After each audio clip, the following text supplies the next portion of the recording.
What is going on, everybody? Welcome to it. We are back here. This is Dog Talk with your host, Holden.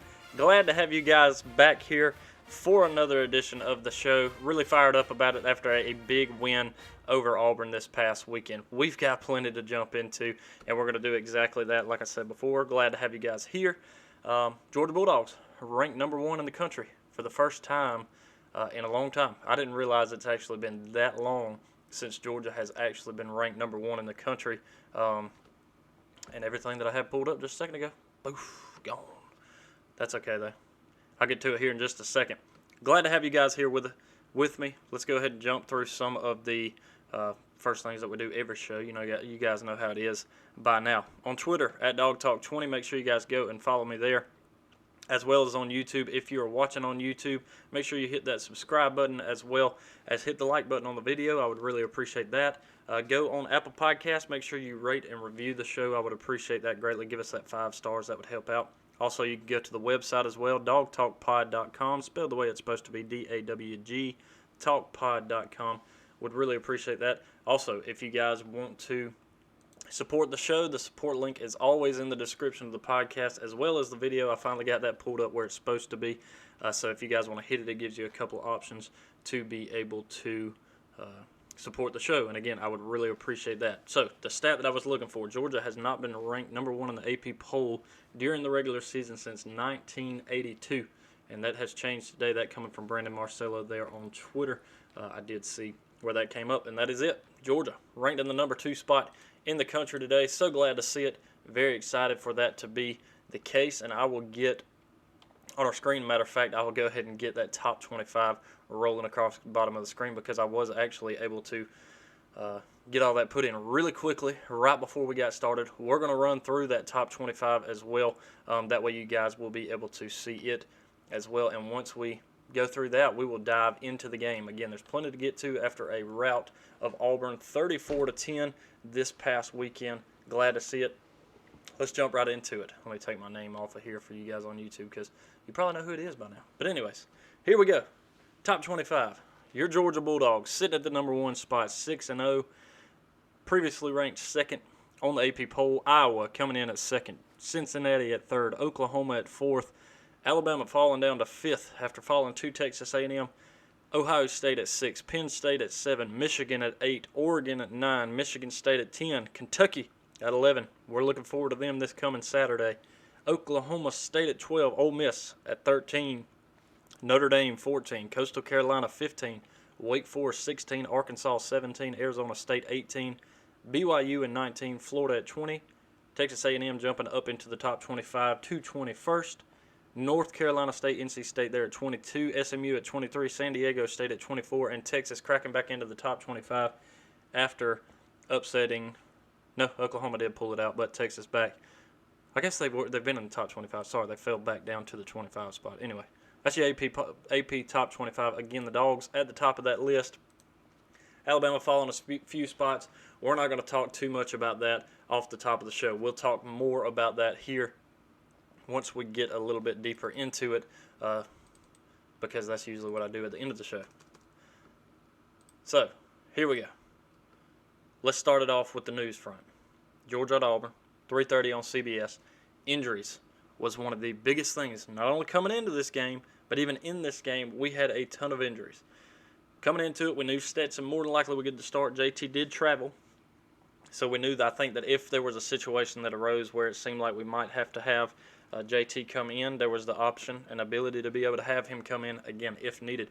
Luckily, that didn't happen. Georgia, for the most part, pretty much handled this game, and the closest I think Auburn got, outside of leading 3-0 at the beginning, was that. That was as close as it was to Auburn winning, and from that point on, Georgia just pretty much took off in the second quarter. But injuries, I want to run through them. We talked about them last week, but we've got more to get to this week off of that front.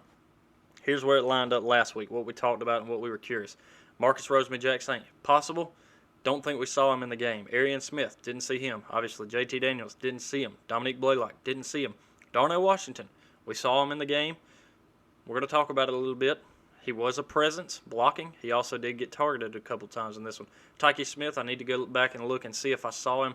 I don't think we saw him this week either, so he's still kind of in that. We know Tate Ratledge. Fun stat. George Pickens, he did travel to Auburn. He didn't play. We didn't expect him to. I tweeted about that, but he did travel and dress out to that game. Here's where we line up on our injuries, and this is kind of a crazy thing. This is per UGA Football Nation on their Instagram account.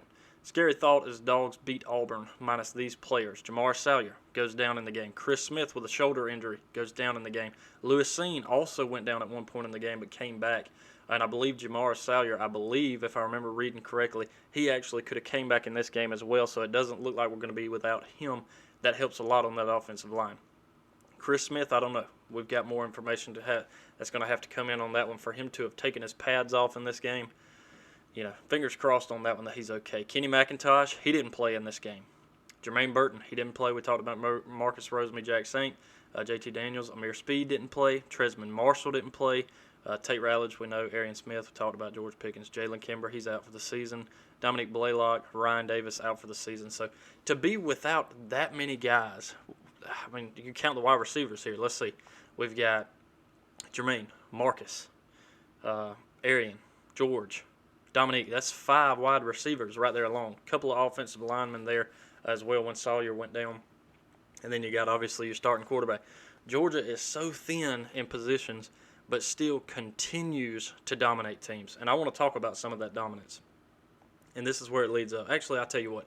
I'm going to save that number for here in just a little bit because I've got a new segment that I'm going to try to start for you guys that I want to talk about. But injuries are plaguing us.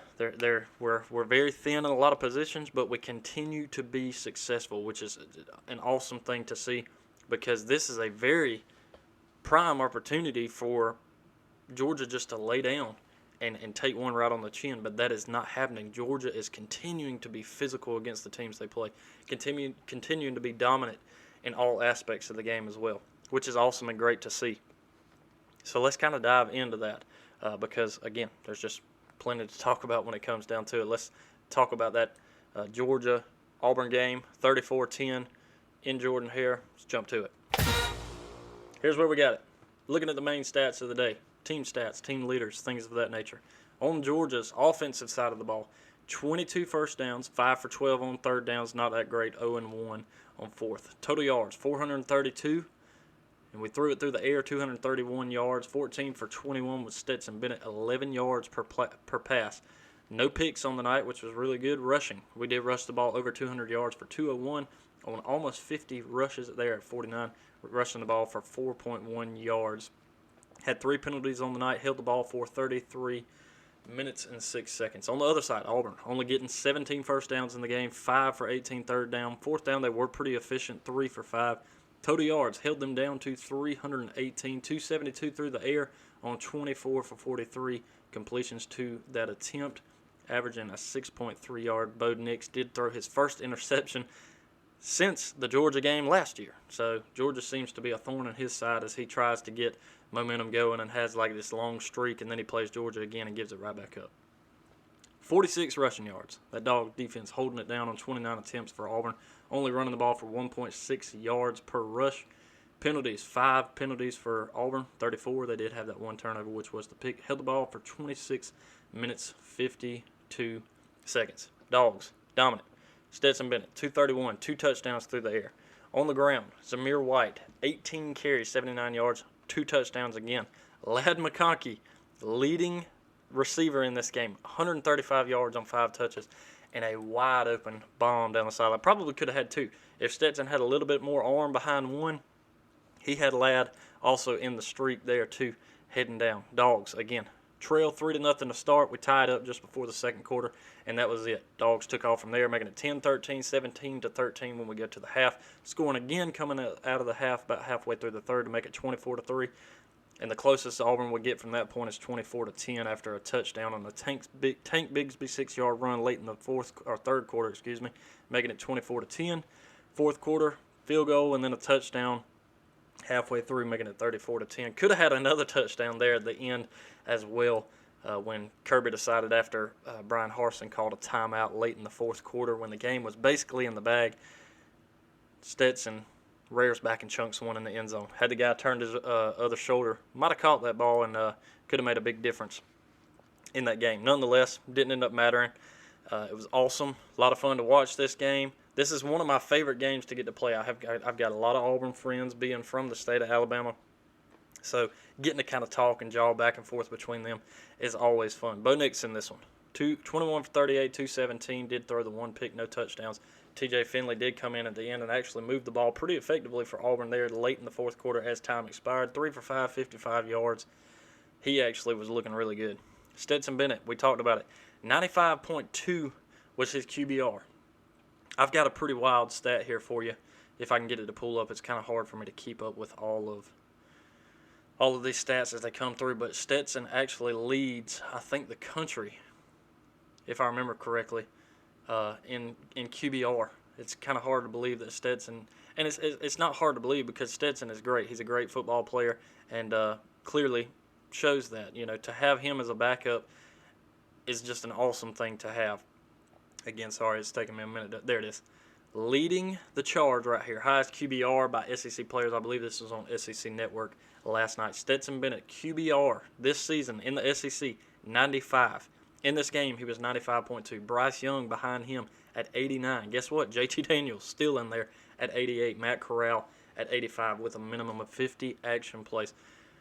Crazy, because you got Bryce Young and Matt Corral who are in there, who were the Heisman candidate and Heisman leaders, especially last week when you had that Alabama and Ole Miss game coming. And Stetson Bennett and JT Daniels right there in the same looks of them. They may not have the yardage, they may not have nearly as many touchdowns, but the QBR, as far as being efficient, they're right there up in the grill with both of those guys, which is good to hear, especially out of the. Again, you could not ask for a better second string quarterback than Stetson Bennett.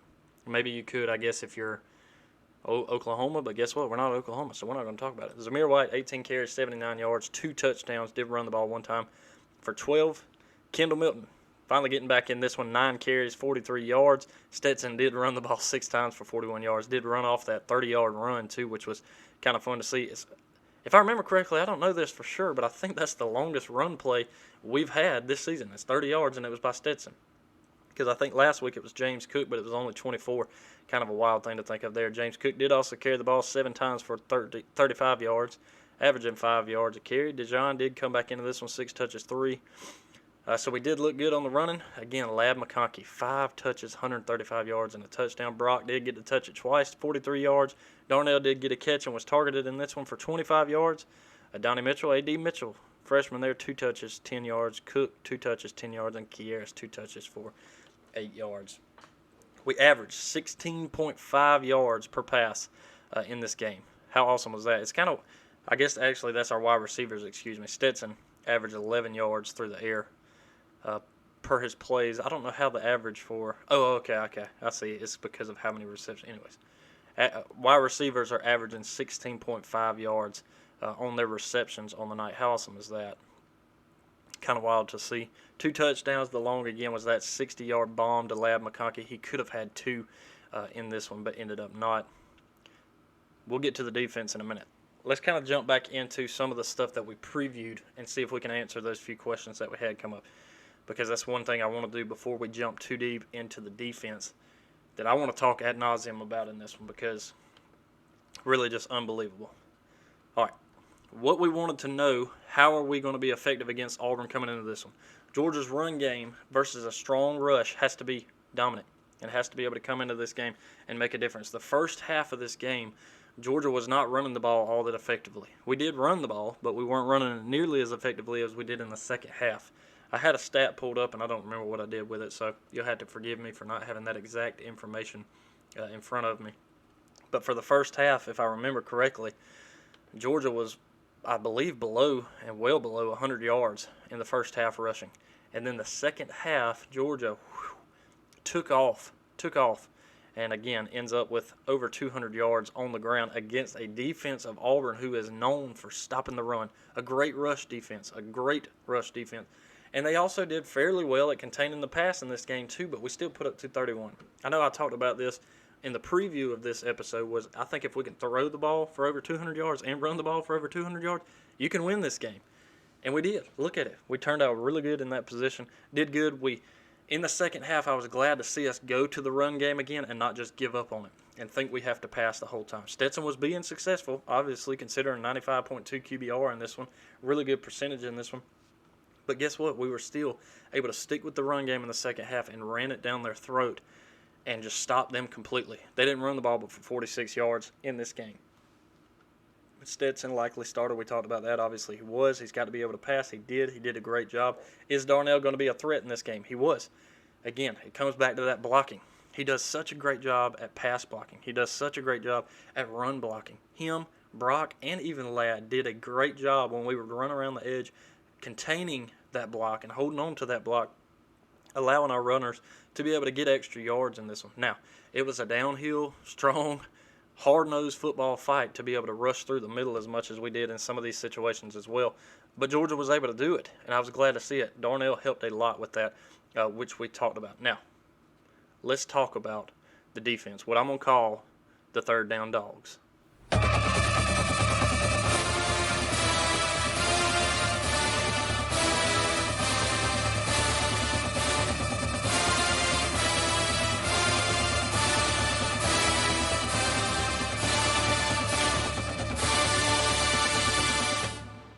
The Dogs did their job coming into this one, the third down dogs.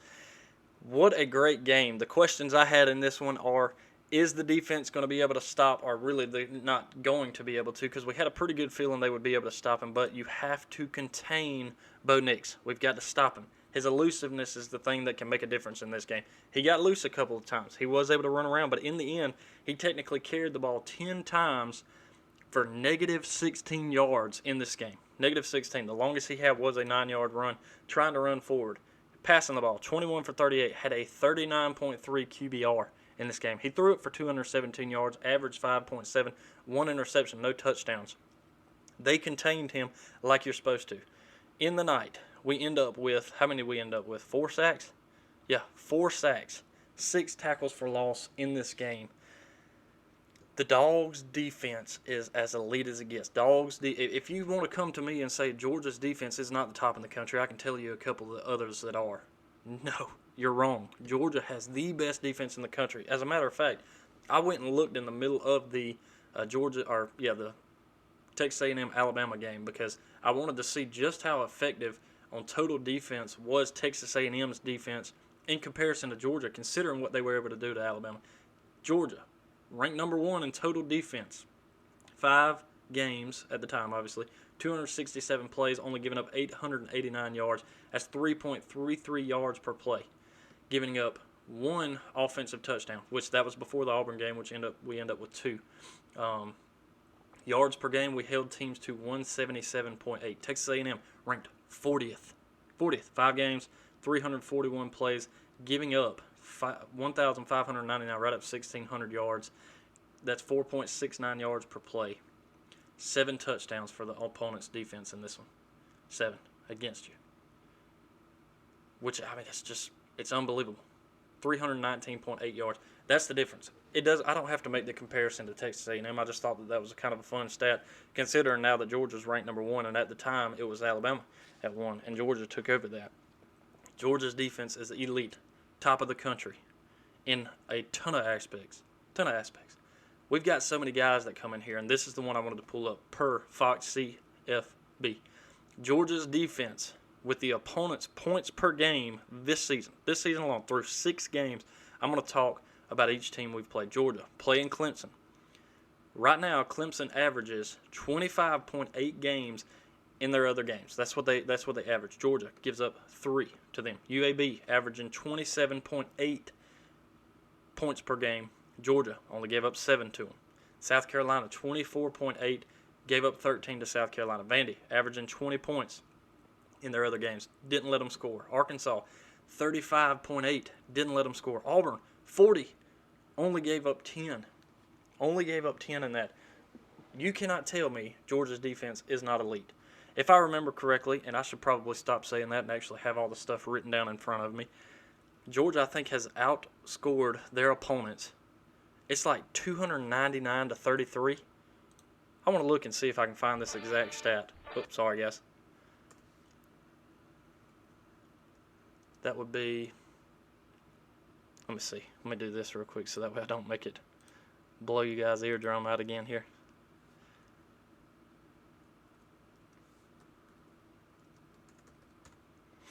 I want these stats in front of me, because these are pretty impressive. YouTube, as usual, I'm pulling stuff up kind of the last minute here. Georgia, here we go. 239 points for us to the 33, so I was off a little bit. I gave an extra 60 there. It shows points per game. We are 12th out of 130 offensively. Points per game defensively. Here you go. We are 1st out of 130. First in many categories on the defensive side of the ball. 6 games so far, giving up only an average right now defensively 137 yards.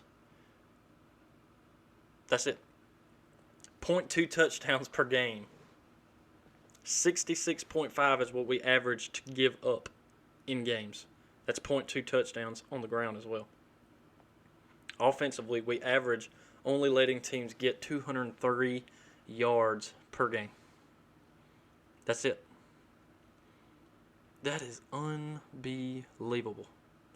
Georgia's defense is doing something that none of us have seen since probably the 80s. Well, you can go back to the Junkyard Dogs as well.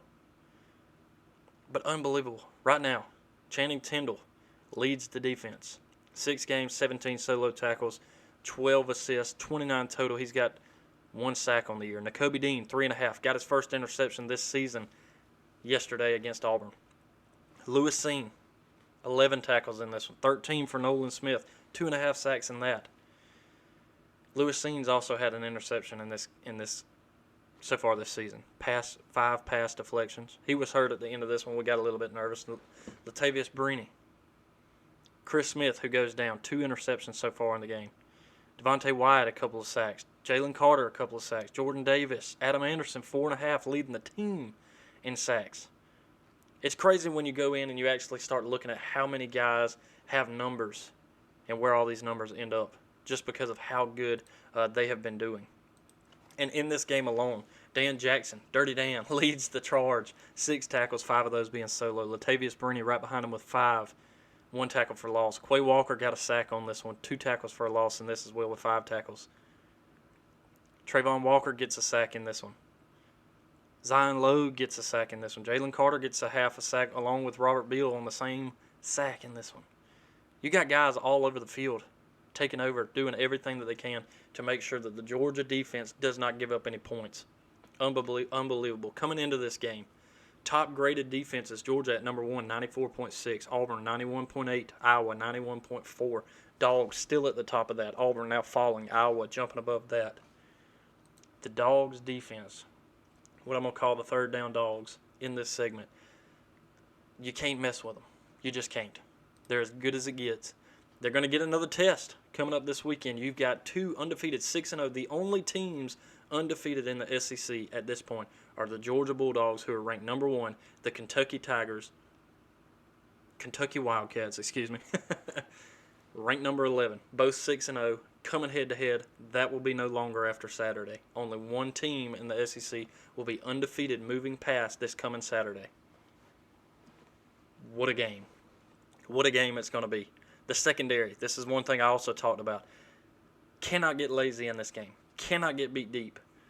When Bo Nix does do his little scrambling around, which I said this before, he's not going to be able to do it because we're going to get to him. He was able to get loose on, 2 or 3 at most, where he was actually able to get positive yardage. But there were a couple of times where he turned around and just was met with a Georgia defender, one of which should have been a fumble. I know they reviewed it and said that his arm was moving forward. I don't think so. I think he may have been trying to do that, but I still think it was hit out. It's just my opinion, but at the end of the day, doesn't matter. Doesn't matter. I can't harp on that. Unbelievable what the Dogs are doing. Physical. The physicality that this defense is playing with is unmatched. Not in the SEC, in the country. Again, we'll get that test in Athens between the hedges this coming Saturday when Kentucky comes to town. I'm excited about that. I'm looking forward to that because this is also going to determine a lot of what's going to happen in the SEC East This could determine who wins the SEC East. Not saying it will. You still have other games to play. Let's look at it. Kentucky, they get Georgia. Then they get a bye week at Mississippi. You got Tennessee. Don't sleep on Tennessee. They're starting to come alive offensively with Hendon Hooker there. Vandy, that's it. Georgia, Mississippi State, Vandy, Tennessee. That's all they got left. Georgia. You got Kentucky this week, and then you got Florida. Another big matchup, but Florida does have a couple of losses. So if they were to lose to Florida, heaven forbid that happen. And at this point, the Dogs' defense is doing so good. I'm just not going to say anything. But that head-to-head wouldn't matter at that point. Missouri, Tennessee. You still got a couple of big ones in there. Again, with Tennessee starting to kind of rise up. You got to go to Neyland for that. You do get Kentucky at the house. Florida, neutral site in Jacksonville. Missouri at the house. Go to Neyland. And then you got Charleston Southern and Georgia Tech. So you should be able to do whatever you need to do in that one. I want to see if, what is that, week 7 technically we're coming up on? I want to see if game day is coming back to Athens, because I feel like it probably could be. Because why wouldn't it? There's a very well strong possibility. Why wouldn't you? I mean, 1 versus 7. I may need to look forward and see kind of what some of the other games are going to be. Just because. Week 5. Yeah, that one was in Dallas.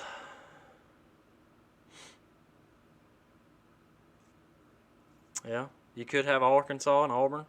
I could see a case maybe for that. That maybe be a good one. Let's see. What else do we have that's playing this weekend? A&M, Missouri, not really. Tennessee, Ole Miss, that could be a good one. Now that Tennessee's starting to look a little better, not ranked, but Alabama, Mississippi State, all of a sudden that turns into the possibility if Mississippi State defense can do what they did. You got to look, Mississippi State beat Texas A&M the week before. That may not be a cakewalk all of a sudden for Alabama. Arkansas, Auburn, that probably will be a good one. LSU, Florida, replay of the shoe game, come on. That's a good one in the SEC. So you do actually have a couple of other really good ones in here. You could see Oklahoma State and Texas, that could be on there. Kentucky, Georgia, I could see where that would be. The only thing about that is, are they willing to go to a game like that, considering they just came from Athens just 2 weeks ago when Georgia took down Arkansas 37-0. I don't know. Hey, maybe they do. If not, I'm sure SEC Nation would love to be there.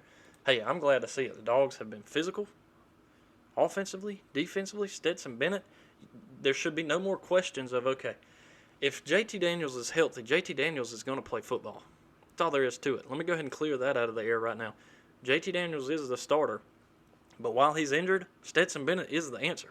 I don't need to see Carson Beck. I don't need to see Brock Vandegrift. And until Gunnar Stockton's here, we ain't got to see him either. Watch him on high school football. That dude's lighting it up. He's coming to Georgia next year. You talk about another guy in there. I'll be surprised to see Carson and Brock stick around. One or both of those guys may decide, okay, I don't know if I'll ever play here. I hope that they stay steady. I will say this too, just kind of a hot take, maybe not. With as banged up as JT was last year, only playing in a few games, and as banged up as he is so far this year, could we see JT Daniels come back for the 2022 season? Could we see that? It could very well happen. I'd be A-okay with it, I promise you that. Have him come back and have some of these other guys be healthy. Get a George Pickens if he'll come back next year too. I think he's really pushing for that Florida game. I don't know if he's going to make it back by then, but I think he's really pushing for it. One good thing now that I think about it is I would be surprised if we don't see him back by the middle of November for that Tennessee game in Neyland. That could be a good one. One thing I did want to talk about too as far as crowd noise. You know, Georgia has not had to play. Stetson, he didn't have to play in front of really a ruckus and loud crowd last year. This year you get it, and you got your real first test against Auburn in that one. Because at Vandy, that wasn't one. Clemson, I mean, that's kind of 50-50. Auburn, really that first test, and you'll get another one at Neyland. Really looking at this, Georgia lined up pretty good as far as their home games and then their neutral site. You start the season neutral site, home, away against Vandy, nothing there. Home, and then away, the loudest atmosphere in Auburn. Then you get Kentucky at home. Florida, neutral site, 50-50. Missouri at home. Tennessee, you travel to them. That one's going to be loud, but then you're home, and then you go to Georgia Tech. I mean, you couldn't ask for a better schedule as far as your home and away games in that one. We kind of lined up really good in that position, and I think it's lining up for a good season. Stetson talked a little bit about that at the end of the game, that this was the loudest atmosphere that he's actually had to play in. Stetson Bennett, 2-0 against the Auburn Tigers. Let's not forget that. there is a little bit of talk about what if Stetson comes back next year. I don't know. I think you just got another good backup in there. If Stetson Bennett and JT Daniels were to come back next year, I don't think Brock Vandagriff or Carson Beck sticks around with Gunnar Stockton coming in. I don't know that for certain, but something just kind of tells me that that's the way that lines up. Let's look at a little bit of what Georgia was able to hold Auburn to. Tank Bigsby only ran the ball 10 times only. 10 times, 28 yards. Jaquez Hunter, 5 times, 18 yards. Sean Shivers, 4 times, 16 yards. We talked about Bo Nix scrambling around. D-Rob, used to be a Dawgs, not anymore. He's a Tiger. Touched the ball 4 times. Led the Tigers' defense or offense, catching the ball for 59 yards. Kobe Hudson behind him for 50 yards. Again, they were able to throw the ball pretty decently, 272 yards. 11.3 is what their receivers averaged in this one, but no touchdowns. 24 touches through that game. Georgia's defense absolutely did what they needed to do. 1 sack on the night for Stetson. Came later in the game. Probably could have got away from that one or thrown it away. It would have been a good spot too, but hey, I would have rather him taking the sack, even though it kind of puts us in a situation where now we're having a punt. I'd rather him do that than come into this game and throw that one to an opponent, make a mistake that we don't have to make. I'd much rather take the sack. So let's give him a little bit of leadway with that. What a great game, 34-10. Dogs take them down. I was glad to see it. Let's jump into some of the other games that were around the country before we get wrapped up here. Well, I might need to get my button pulled back up here. There we go.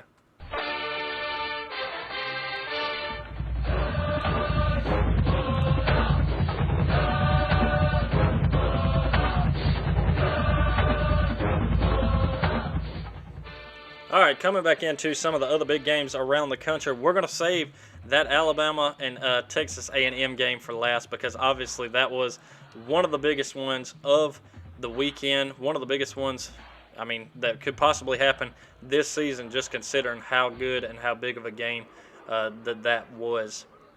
So let's start it off with some of the other ones, not necessarily SEC related.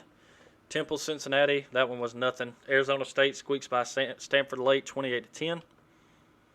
Penn State, Iowa, what a big game there. Iowa pulls it out 23-20 in the end. Took 10 points in the fourth quarter to be able to come back and win that one. Penn State's quarterback did actually go down in this one, and that's a reason that Penn State, I think, fell. I think if they keep Sean Clifford in this game and he's not hurt, Penn State probably pulls this one out. Don't know it for certain, but now I'm going to get to my hot take here. Oklahoma, Texas. Oklahoma comes back 25 points in the fourth quarter to win this game, 55-48. I said this before, and I tweeted this, and I think I've figured it out. Oklahoma, I've said all season, is overrated. Oklahoma, I even tweeted when they were playing, is overrated as Texas was taking it to them. I have learned something. Oklahoma might not be overrated. Spencer Rattler might be overrated. That may be the answer to that because they put in their backup. Caleb Williams, take off Oklahoma, come back with 25 points, put up 35 points to Texas's 10 in the second half to come back and win this one 55-48. What a game in that one. Michigan, Nebraska came down to the wire as well. Took Michigan scoring 13 in the fourth quarter to pull this one out 32-29. Boise upsetting number 10 BYU 26-17. Michigan State taking down Rutgers 31-13. Ole Miss and Arkansas. What a game. You want to talk about Georgia's defense? Look at this game right here. Arkansas putting up 51 points against Ole Miss and a high-powered offense in Ole Miss who put up 52. 52. This came down to a last-second touchdown by K.J. Jefferson. K.J. Jefferson, 25 for 35, 326 yards, 3 touchdowns. I'm fairly certain that this dude also ran the ball over 100 yards in this game. Yeah, let's look. 326 through the air for K.J. Jefferson, 85 yards on the ground, 6 touchdowns for K.J. Jefferson. Georgia held that dude to 0, held Arkansas to 0 points last year. If you don't believe me about Georgia's defense, believe me now. This Dawgs defense is dirty. Matt Corral, 287 through the air, 94 on the ground, 4 touchdowns for him. To see what Georgia did to them last week, and to see how well they were able to hang with the high-powered offense of Lane Kiffin and Ole Miss makes me even more proud. Traylon Burks, 136 yards on the ground. We held Arkansas under 100 yards on the ground last week. and one guy alone, Traylon Burks, ran the ball, receiving 136 yards. Either way, they still ran the ball really well. Notre Dame squeaks by a field goal against Virginia Tech, 32-29. LSU Kentucky, who we got next week, the only other undefeated team in the SEC, 42-21, dispatching LSU. Even though LSU later in the game did start to make a little bit of a comeback out of it, they were able to hang on. Kentucky looks really good. I'll give it to them. Their defense is doing good. One thing I'm a little bit of a preview into next week is Kentucky leans on that ground game a good bit. Will Levis, he can put it through the air too. They've got a good wide receiver there. They got a good quarterback. They got a good running back. But if Kentucky thinks they're going to be able to just run the ball on Georgia and be successful, they got another thing coming. That's all I'm going to say. Wake Forest, Syracuse. Wake Forest holding off Syracuse. They're 42-37. Florida, 42-0 over Vandy. Georgia scored 62. SMU and Navy. SMU holding off Navy 31-24. And that is some of the biggest games around the country. Now, let's jump into the one that we all want to talk about, just because it was number one Alabama falling for the first time to a Nick Saban assistant in Jimbo Fisher, 41-38. What a great game if you stayed up to watch this one. I mean, it was just unbelievable. Took a last-second field goal for A&M to end up winning this one, 41-38. Let me jump back to that Ole Miss Arkansas game, because I forgot to talk about the end of that one. Arkansas is down a touchdown under a minute after Ole Miss flies down the field and goes up in this game, 52 I think at the time, to what's that, 45?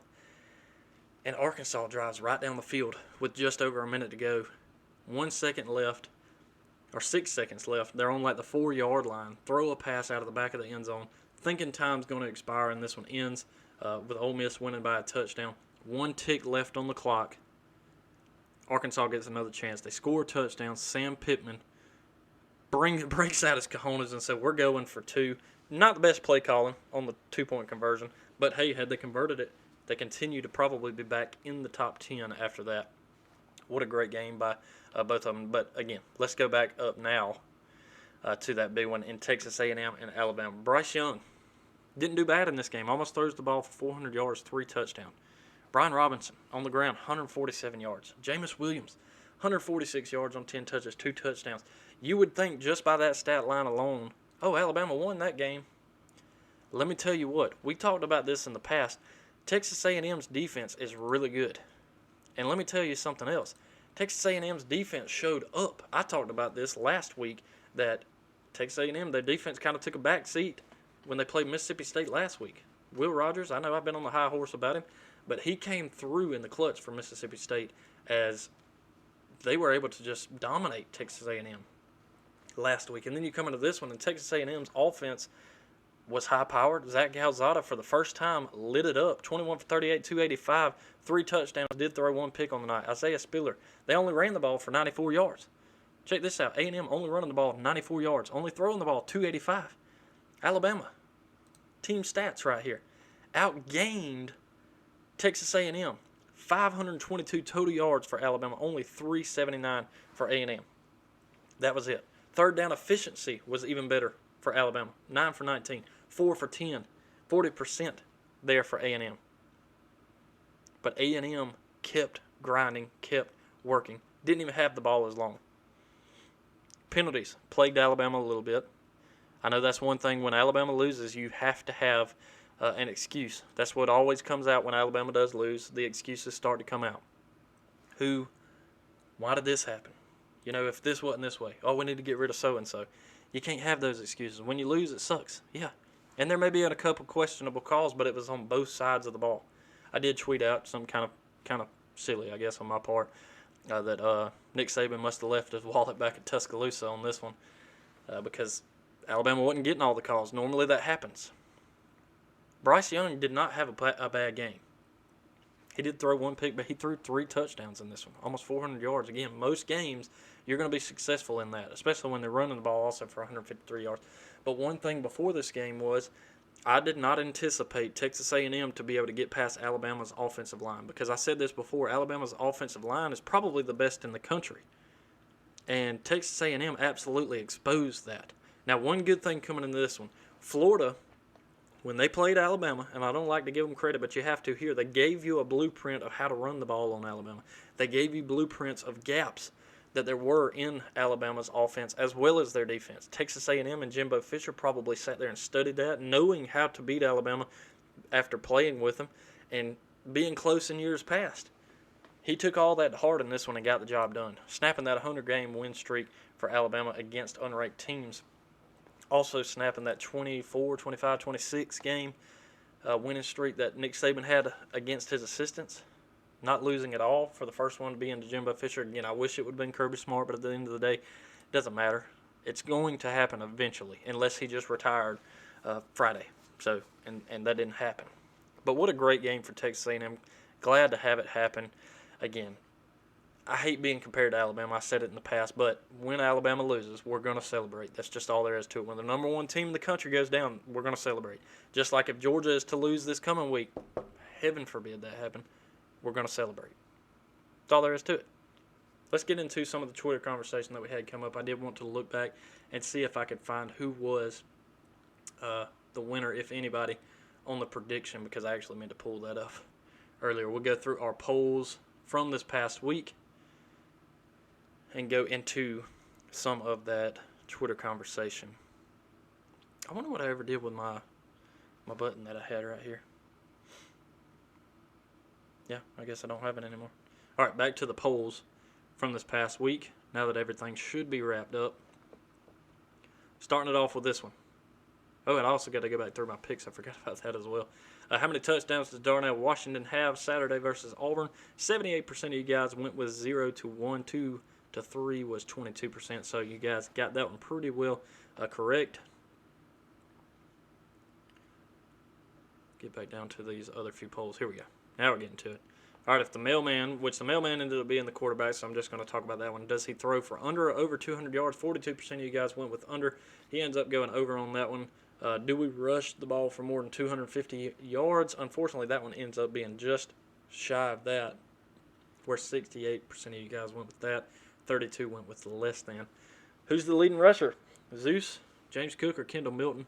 Zeus does come in at the top of this one. That's 56% to 37 and 7% for James Cook and Kendall Milton.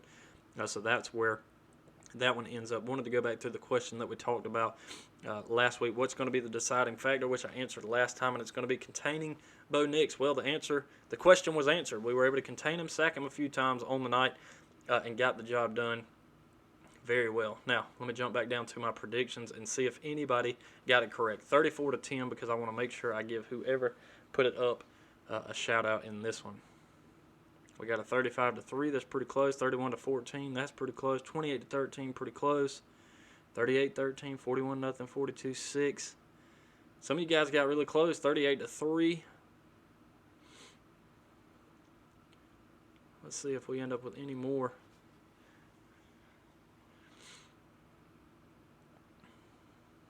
I think we all 41 to 10. I mean, I was 45 to 10 was my guess. We got the 10 right, but not quite the 45. Another touchdown and a field goal would have put that one pretty close, though. So I'm not seeing anybody with the exact score in this one. Again, I like to go back and look just to make sure, though.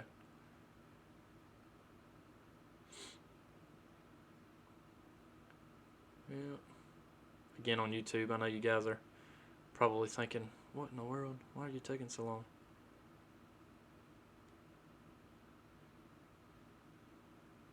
Oh, got one, 34 to 13. That was pretty close, too. That was fun. Let me do this real quick, because I did want to do this as well before I get to the picks.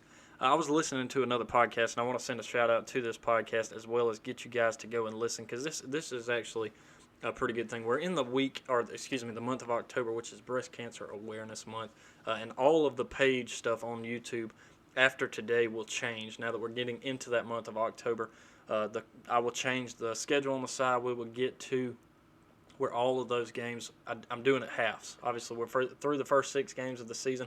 I'll put the next 6 games of the season on the side there moving forward, but all of the coloring will change for the rest of the month of October to pink. our ticker on the bottom, everything's going to change. We're going to have a pink out for the rest of the season for breast cancer awareness. And again, I want to shout out this podcast here. That was 100 Sanford Podcast. You guys make sure you go and check them out. I know it might be kind of strange. You'd hear me tell you as a podcast listener, hey, go listen to another one. But you do need to go and check out this podcast where they had a guest on, which was Traley Hale, which is actually Keely Ringo's mom. And she was about as open as you can be to what it's like to go through this battle of cancer. And I'm not going to dive too deep into it because her story, I mean, it's raw.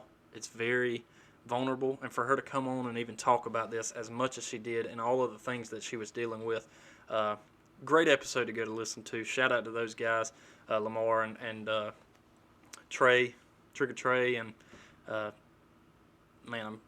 Graham Coffee too. All those guys over at 100 Sanford Podcast. Make sure you guys go and check out that episode again. Shout out to Traley Hale as well. Just keep battling the battle because I know I don't know. I mean, I don't have enough of a personal deal with it, but I can only imagine what it is that you're going through. Continue prayers to you as you're battling this fight, and we're all behind you at Dawg Nation as well as here on the podcast at Dawg Talk Pod. So just wanted to make sure I mentioned that before we got too deep into make sure you guys go check out that episode and just continue prayers up to her as she's battling the battle that not many people want to battle in this one.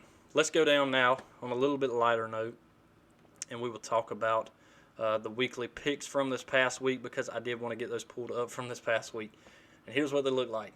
I didn't put any of my stuff on here, but Georgia, minus 15.5. Did end up covering on that one by 24. Kentucky, minus 3.5. Covered that one easily. That was my lock of the week. Ole Miss, minus 6. Look at that. How aggravating is that? If they didn't have that 1 second left, Ole Miss covers that one. In the end, I think it ended up actually dropping down to like 5.5 or 5 before the start of that one game. So I don't get that one, unfortunately. Alabama, minus 17.5. Don't get that one, but I'm glad to miss out on that one if I'm going to miss out on one because, I mean, you couldn't ask for one to miss out on better, could you? Really?